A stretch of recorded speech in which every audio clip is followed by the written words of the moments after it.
Hello friends, welcome to Dentura classes. आइए शुरू करते हैं आज की क्लास। देखिएगा, ये क्लास आपकी पार्ट 3 है सिविल रिवॉर्ड्स के बारे में। इससे पहले भी हम लोग 2 बार ला चुके हैं वीडियो।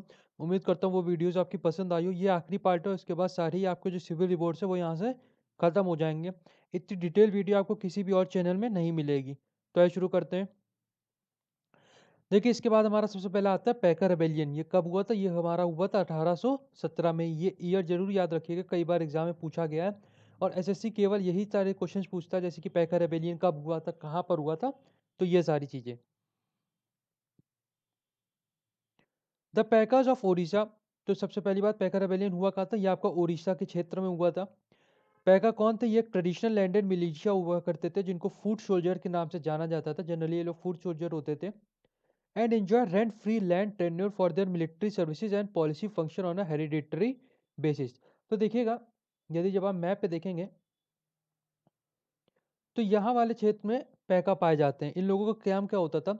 ये लोग बेसिकली एक तरह से मिलिट्री ऑफिसर्स होते थे। ठीक, ये लोग कोई ऐसे पद पे नहीं, ये लोग हेरिडिटरी बेसिस पे इस पोजीशन को होल्ड करते थे। इनका काम होता था कि मिलिट्री सर्विस प्रोवाइड करना, और प्लस पॉलिसी को इम्प्लीमेंट के लिए जो सर्विस होती थी वो ये लोग प्रोवाइड करते थे। इसकी एवज में इन लोगों को सरकार द्वारा लैंड दी जाती थी, जिसकी देख रेख और जिसका रिवेन्यू कलेक्शन के थ्रू ये लोग अपना गुजर बसर करा करते थे। The English company conquest of Orissa. अब हुआ क्या, जब 1803 में इंग्लिश ने पूरी उड़ीसा क्षेत्र को कैप्चर किया, तो अब इन लोगों को तो एक तरह से अनएम्प्लॉयड हो गए। क्योंकि जो ये लोग, मतलब यहाँ के जो राजा होते थे, जैसे उड़ीसा के जो गजपति राजू थे या जगबंधु थे, तो इनके माध्यम से इन लोगों का जन्म हुआ। और फिर धीरे धीरे हेरिडिटरी बेसिस पे ये लोग बढ़ते गए थे। लेकिन 1803 में जब ब्रिटिशर्स ने पूरे क्षेत्र को कब्जा कर लिया था, तो ये एक तरह से ये लोग अनएम्प्लॉय हो गए थे। और प्लस इन पे टैक्स इम्पोज कर दवा दिया गया था। तो अब जब टैक्स ये लोग दे नहीं पा रहे थे, रेवेन्यू का इनका खुद का कोई जरिया था नहीं, तो जिसकी वजह से एक अनएम्प्लॉय होने जा रहे थे। और क्योंकि ये कहीं ना कहीं फेमाइन आती ही आती। तो इस वजह से इस फेमाइन और प्लस बेरोजगारी से उभरने के लिए इन्होंने रिवोल्ट किया था, जिसका नाम हुआ था Paika rebellion. Further the extortionary land revenue policy. अब वही लैंड रेवेन्यू पॉलिसी जो ब्रिटिशर्स की थी, जैसे टैक्स कलेक्शन, लैंड जो है इनके खुद के जो एक ऑफिसर्स होंगे उनके पास चली जाएगी, तो पैका एक तरह से अनएम्प्लॉयड हो गए थे। Common masses were affected by the rise in price of salt due to taxes imposed on it, abolition of cowrie currency and the requirement of payment of tax in silver। अब देखिए होता क्या था, जो पैकास थे ये बेसिकली कोई kingdom तो होते नहीं थे। तो इन लोगों ने अपने जो एक तरह से ट्राइब थी उनमें करेंसी चला रखी थी, जिसका नाम था काउरी करेंसी।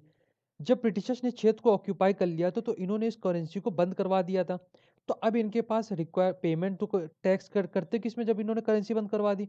और फिर ब्रिटिशर्स ने एक और डिमांड रख दी थी कि जो भी टैक्स आप हमें देंगे वो सिल्वर के रूप में होगा।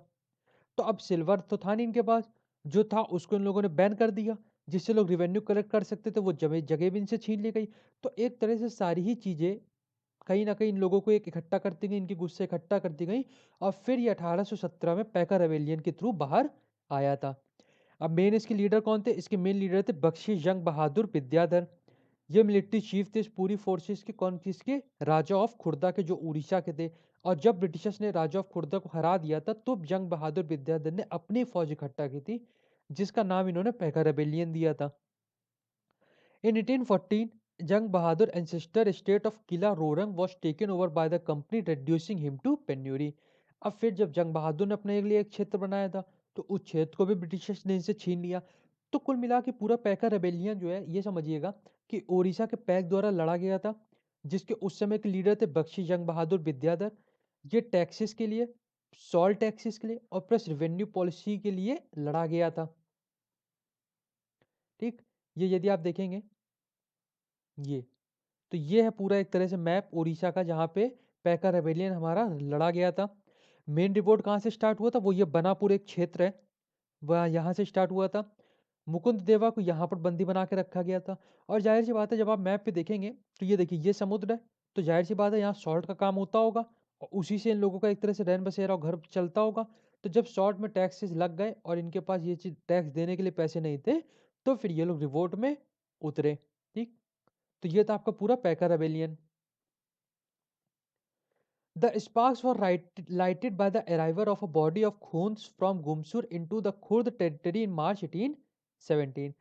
अब देखिए, पैका रेबेलियन जो धीरे धीरे एक इनिशियल फेज पे था, वो एक तरह से एग्जीक्यूटिव फेज पे तब हो गया था, जब खोंड जो कि गुमसुर डिस्ट्रिक्ट से आए थे, वो खुर्दा डिस्ट्रिक्ट में इन लोगों की मदद करने के लिए आ गए थे। कब? मार्च 1817 में। तो कहने का मतलब कि केवल पैक ही इस युद्ध में नहीं थे, खोंड वालों ने इनका मेन साथ दिया था, जिसके बाद ये युद्ध जो है मतलब ये जो एक रेबेलियन हुआ था काफी ही बड़े पैमाने पर हो गया था। With active support of Mukund Deva, the last Raja of Khurda, and other zamindars of the region, Bakshi Jang Bahadur Vidya led a sundry army of Pekas, forcing the East India forces to retreat for a time. अब देखिए ये क्योंकि राजखोर जो ओडिशा के राजा थे उनको भी मालूम था कि कहीं ना कहीं ब्रिटिशर्स उनका राज कब्जा कर ही चुके हैं, अब उनको भी इनकी गद्दी से हटा दिया जाएगा। तो इन्होंने डायरेक्ट तो लोग सपोर्ट कर नहीं सकते थे, तो इन्होंने इनडायरेक्ट सपोर्ट किया था पैकास को। पैकास का सपोर्ट और किसने किया था? जाति के लोगों ने किया था, जो कि गुमशुर डिस्ट्रिक्ट से आए थे। तो इन्हीं सबका सपोर्ट लेके जो बख्शी जंग बहादुर थे उन्होंने एक अच्छी खासी, भले छोटी लेकिन एक अच्छी खासी मजबूत आर्मी तैयार कर ली थी, और कुछ समय तक इन्होंने मजबूर कर रखा था ब्रिटिश फोर्स को कि वो लोग ये पैका का जो क्षेत्र है यहाँ से दूर रहें। ये था हमारे Bakhshi Jang Bahadur Vidyadhar. The rebellion came to a का पैका विद्रोह, इस पैका विद्रोह के नाम से इसको जाने जाने लगा था। फिर The initial success of the rebel set the whole province covering Odisha in arms against the British government for a some time. अब देखिए वैसे तो एक तरह से ट्राइब मूवमेंट हुआ था, लेकिन क्योंकि इतने बड़े पैमाने पे हो गया था और कहीं ना कहीं इसका राजा को जो खुर्द थे उड़ीसा के, उनका भी सपोर्ट था, तो इतने बड़े पैमाने पे हो गया था कि जो वहाँ की लोकल पॉपुलेशन थी वो भी एक तरह से युद्ध करने उतर आई थी और उसके अपने हाथों में भी शस्त्र ले लिए थे। Jung Bahadur declared an outlaw along with other rebel was sheltered by the Raja of नायरगढ़। तो हुआ क्या? अब जंग बहादुर ने जब अपनी मतलब लड़ाई और जो सेना थी उसके अच्छे से तैयार कर लिया था, तो वहीं के एक दूसरे राजा थे जिनका नाम था नायगर। इन्होंने क्या किया था? इन्होंने इनके पूरे ही मंसूबों को फेल कर दिया था, क्योंकि इन्होंने ब्रिटिशर्स का सपोर्ट किया था। और जाहिर सी बात है जब ये कोई ना कोई इन्होंने गद्दारी करी, जिसकी वजह से फिर अब ब्रिटिशर्स को सेना भेजनी पड़ी थी इनके खिलाफ। Although Deenbandhu Sant and his group surrendered in November 1818, जंग बहादुर evaded British vigilance। तो हुआ क्या? जब इन्होंने गद्दारी की तो फिर पूरी तरह से ये जो पैका रेबेलियन था इसको ब्रिटिशर्स ने क्रश कर लिया था।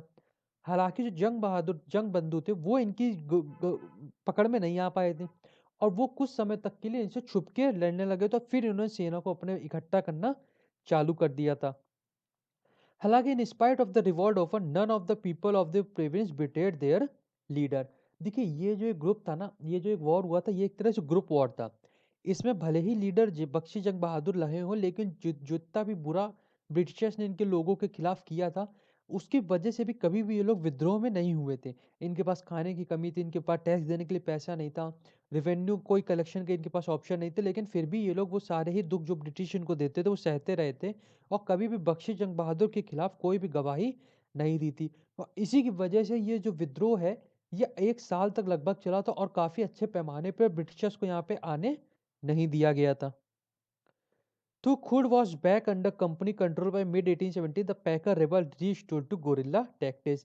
अब देखिए जो छोटे लेवल का था उसको गुर्द ने सपोर्ट करके बड़े पैमाने पे कर दिया था, लेकिन 1817 में ब्रिटिशर्स ने खुद गोंड जाति को इनसे अलग कर दिया था।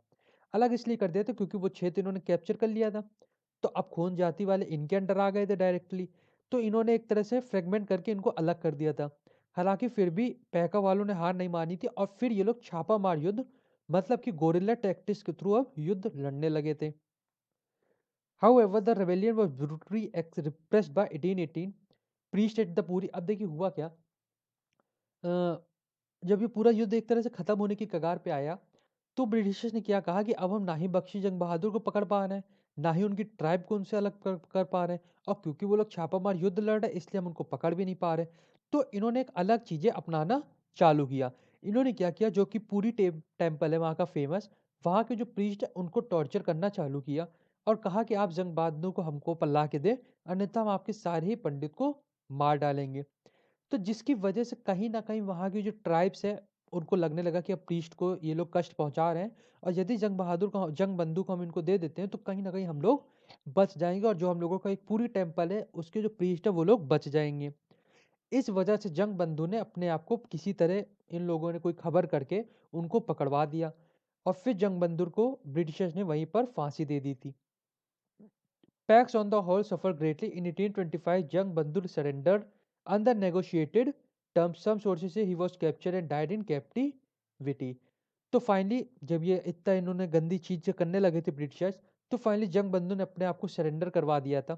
हालांकि कुछ लोगों का कहना है क्योंकि इन लोगों ने कहीं ना कहीं ऐसे मतलब एक तरह से मुखबरी की थी जिसकी वजह से ब्रिटिशर्स ने इनको पकड़ा था और फिर वहीं इनको फांसी की सजा दे दी गई थी। तो फाइनली ये जो युद्ध था ये पूरी तरह से 1825 में खत्म हो गया था। ठीक, तो ये था पूरा पैका रेबेलियन के बारे में। फिर आते हैं हमारे अहोम रिवॉल्ट जो कि 1828 में हुआ था। मैप पे समझ लीजिए ये था पूरा अहोम जो सबसे ज़्यादा अफेक्टेड हुआ था पूरा रीजन। ठीक, ये था पूरा।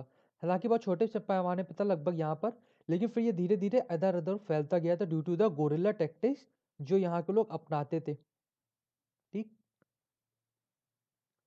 The British had pledged to withdraw from Assam after the first Burma war 1824 to 1826। तो अब हुआ क्या, जब ब्रिटिशर्स असम के कैप्चर करना चाह रहे थे, लेकिन फर्स्ट बुर्मा वॉर जो हुआ था जो कि 1824 में लड़ा गया था, उसके बाद ये हुआ था कि अब ब्रिटिश इस क्षेत्र से विड्रॉ कर लेगी। हालांकि जब ये युद्ध खत्म हो चुका तब भी ब्रिटिशर्स ने जो कहा था कि हम इस क्षेत्र से विड्रॉ कर लेंगे, क्योंकि जो ट्रीटी साइन हुई थी उसमें ये कंसिलिएशन हुआ था कि ब्रिटिशर्स और प्लस जो बुर्मा वाले हैं वो आसाम से दूर रहेंगे, ताकि एक तरह से ये इनकी बाउंड्री बनी रहे। हालांकि ब्रिटिशर्स ने इस ट्रीटी को नहीं माना और जैसे ये लोग पीछे हुए थे, इन्होंने दोबारा इस पूरे क्षेत्र को कब्जा करने लगे थे। और फाइनली जब इन्होंने क्षेत्र को कब्जा करने लगे तो यहीं की एक टेरिटरीज आती है जो कि एक मतलब एक तरह से छोटी ट्राइब कह सकते हैं जिसका नाम था अहोम, वो कंपनी के अंदर आ गई थी। तो finally this sparked a rebellion in 1828 under the leadership of Gomdhan Kumar and Ahom prince. तो देखिए असम में एक राज्य था जिसका नाम था अहोम। ठीक, जब इन्होंने असम को कैप्चर किया तो अहोम राज के ऊपर किसका डोमिनेशन हो गया, ब्रिटिशर्स का। ये बात लेकिन अहोम वालों को नहीं पसंद आई, तो इसी की वजह से जो अहोम प्रिंस थे जिनका नाम था गोमधन कुमार, उन्होंने रेबेलियन करना चालू कर दिया। और ये रेबेलियन कब किया, ये इन्होंने किया 1828 में। अलॉन्ग विद कंपेट्रियट, अब इनका साथ किसने दिया था, इनका दिया था धनंजय बोंगिया ने, जयराम खड़जिया और फुकान ने।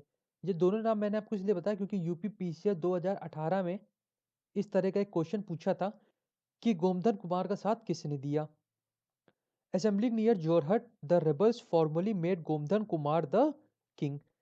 अब देखिए ये पूरा जो असम का क्षेत्र है ये ब्रिटिशर्स के अंडर चला गया, लेकिन फाइनली क्या हुआ जब इन लोगों ने रेबेल किया और अच्छे खासे लेवल पे इनकी भीड़ इकट्ठा हो गई, तब इन सब ने ऑफिशियली ये डिसाइड किया कि जो गोमधन कुमार है वही इस पूरे क्षेत्र के किंग रहेंगे।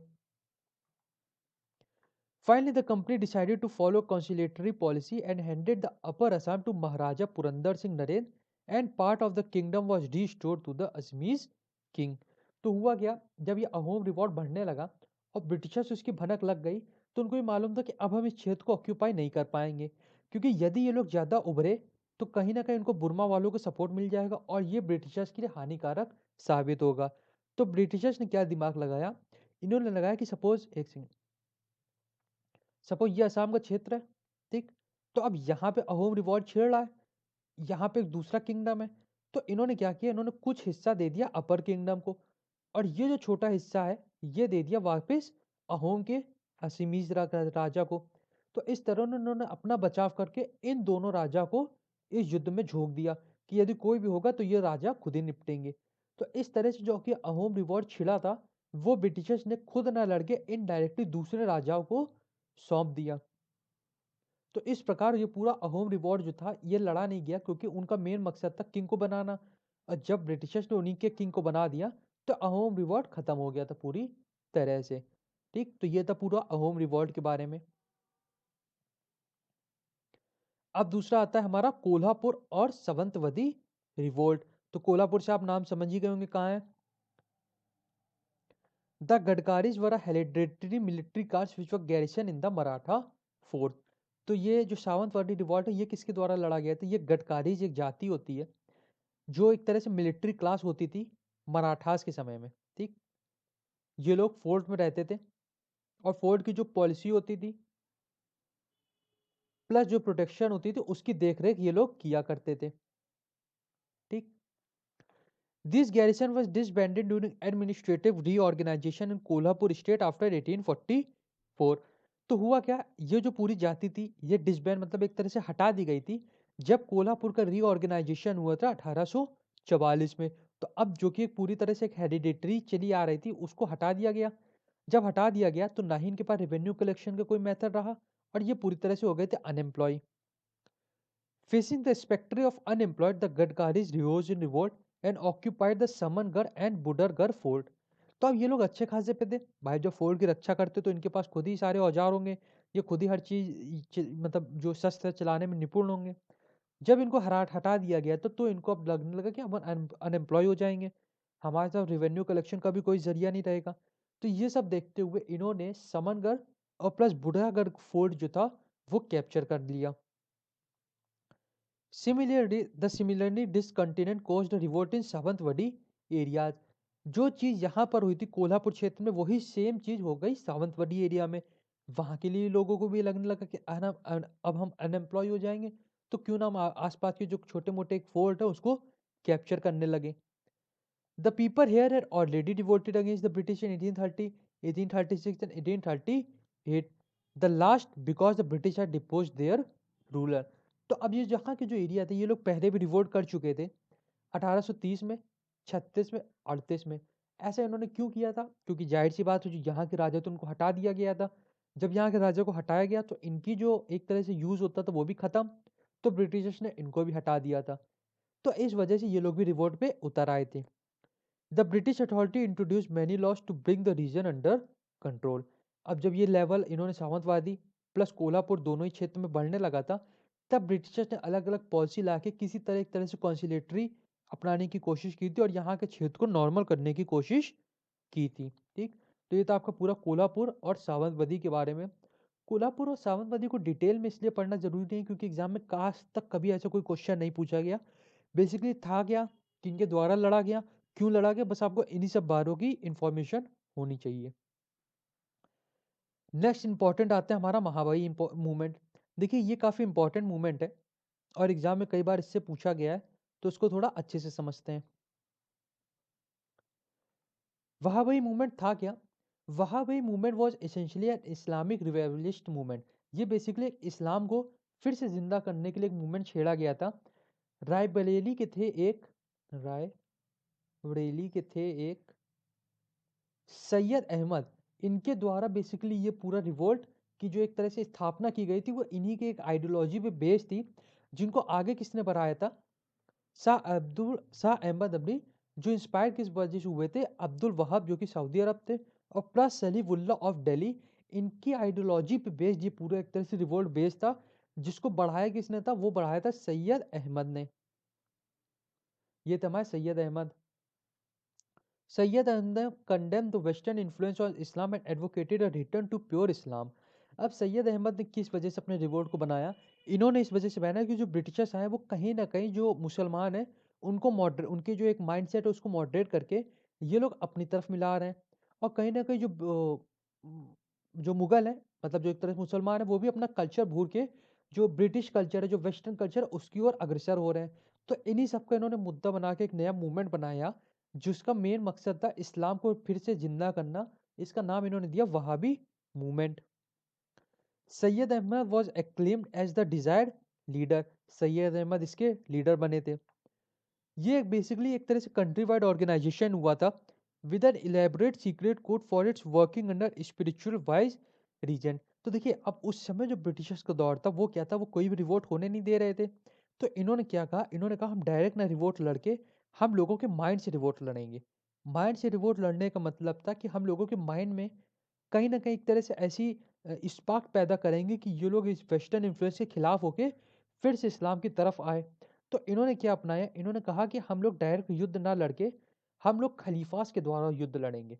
खलीफास मतलब जो कि इनके स्पिरिचुअल गुरुज होते थे, उनके द्वारा उनका सपोर्ट लेके लोगों के मन में बात बैठाएंगे कि वेस्टर्न इन्फ्लुएंस को हमें बंद करके फिर से इस्लाम की तरफ आना है।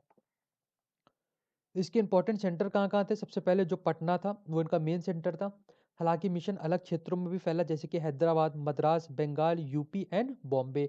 तो बेसिकली ये एक तरह से रीजन बेस्ड ना होके, ये एक तरह से रिलीजन बेस्ड था, और ये सेंट्रल लेवल पर धीरे से फैल गया था पूरा। क्यों? क्योंकि खलीफास की इसमें मदद ली गई थी। सिंस दारुल हर्ब, अब दारुल अब जो कि एक लैंड ऑफ काफिर था, उनको इन्होंने कहा कि अब हमें फिर से इसको दारुल ऑफ इस्लाम बनाना है, और जिहाद डिक्लेयर किया गया था सिख किंगडम पंजाब के खिलाफ, क्योंकि ये लोग अपनी एक तरह से धर्म फैला रहे थे। After the defeat of Sikh ruler and incorporation of Punjab into the East India Company dominant in 1849, the English dominant in India became the sole target of Wahhabis attack. तो अब इन्होंने क्या कहा था? इन्होंने कहा था जो भी छोटे मोटे राज्य हैं, हम उन जगहों पे इस बात को फैलाएंगे, और फिर वहाँ के जो राज्य है जिनको हम लोग दारुल मतलब जो लैंड ऑफ काफिर ये लोग कहते थे भारत को, उसको ये है लैंड ऑफ इस्लाम बनाएंगे। हालांकि हुआ क्या, जब इन्होंने पूरा अपना टारगेट पंजाब पे बिठाया कि पंजाब को किंगडम को कैप्चर करके अब वहाँ से फिर से अपने जो एक रिवोल्ट है उसको स्टार्ट करेंगे। हालांकि 1849 में ब्रिटिशर्स ने पूरे पंजाब को कैप्चर कर लिया, तो जो इनके मंसूबे थे वो फेल हो गए। तो फिर इन्होंने कहा कि अब जो हम अपना पूरा रिवोल्ट है वो लड़ेंगे ईस्ट इंडिया कंपनी मतलब ब्रिटिशर्स के खिलाफ। The Wahhabis played an important role in spreading an anti-British sentiment. अब हुआ क्या, अब इन्होंने तो खलीफा की मदद ली थी, तो इन्होंने कहीं ना कहीं बहुत ही इंपॉर्टेंट रोल प्ले किया था ब्रिटिश एंटी ब्रिटिश सेंटिमेंट, कि अब ये लोग खलीफा के द्वारा लोगों के मन में बिठा रहे थे कि ब्रिटिशर्स हमारे लिए सही नहीं है।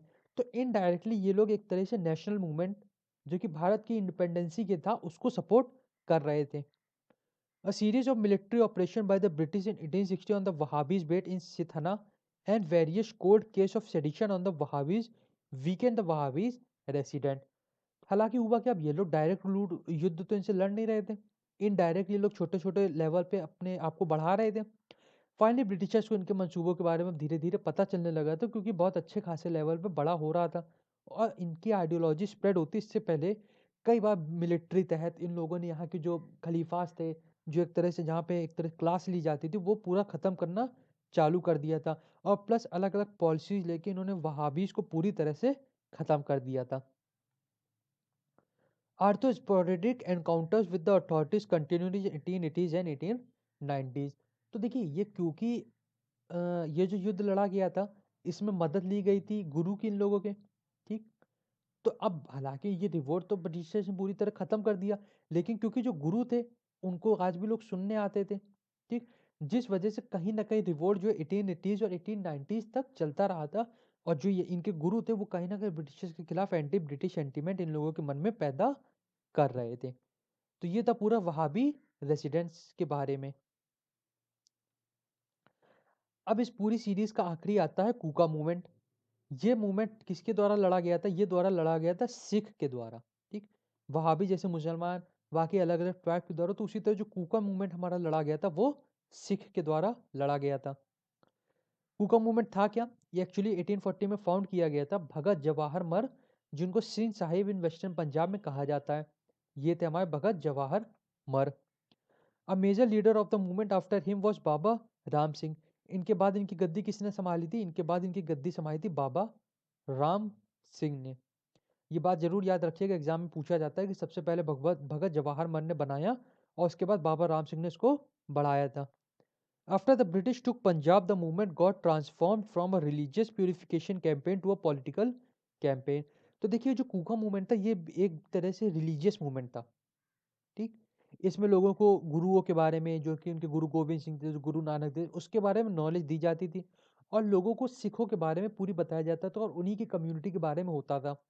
हालांकि जब पंजाब को ब्रिटिशर्स ने कंट्रोल कर लिया, तो जो कूका मूवमेंट उस समय उठ रहा था वो एक तरह से रिलीजन से हटके एक तरह से पॉलिटिकल कैंपेन हो गया था पूरी तरह से।